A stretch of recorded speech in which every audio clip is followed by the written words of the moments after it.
Voici ce que tu dois éviter pour ne pas perdre ta valeur. Frère, sœur, si tu as grandi chez quelqu'un, que ce soit chez un oncle, une tante, un ami, un pasteur, un voisin, il y a des comportements que tu dois absolument éviter. Sinon, tu risques de gâcher ton image, ta grâce et ton avenir. Retiens bien ceci. 1. N'oublie jamais que tu n'es pas chez toi. Ce n'est pas de l'humiliation, c'est de la sagesse. Reste humble, respecte les règles de la maison. Conséquence, si tu commences à faire comme si tout était dû, les gens vont te supporter, mais avec le cœur lourd. Et un jour, ils vont te mettre dehors sans pitié. 2. Évite de répondre ou discuter avec celui qui t'a hébergé. Même si tu as raison, pèse tes mots. Tu n'es pas dans la maison de ton père. Conséquence, tu perds le respect. On commence à te voir comme un fardeau, pas comme une bénédiction. 3. Ne profite pas des biens de la maison comme si tout t'appartient.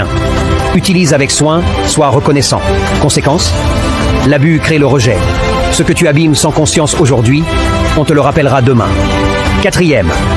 Évite les mauvaises fréquentations.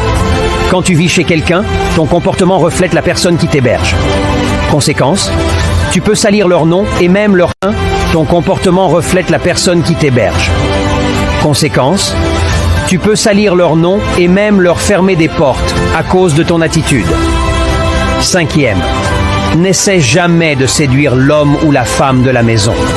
C'est un péché, c'est un poison et ça peut détruire ta vie. Conséquence, tu peux être maudit, rejeté, humilié et même chassé brutalement. Morale.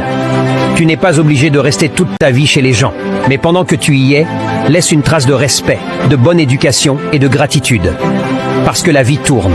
Celui qui t'a hébergé aujourd'hui pourrait un jour devenir celui que Dieu utilisera pour t'élever. Tu as grandi chez quelqu'un? Témoigne ou réagis en commentaire.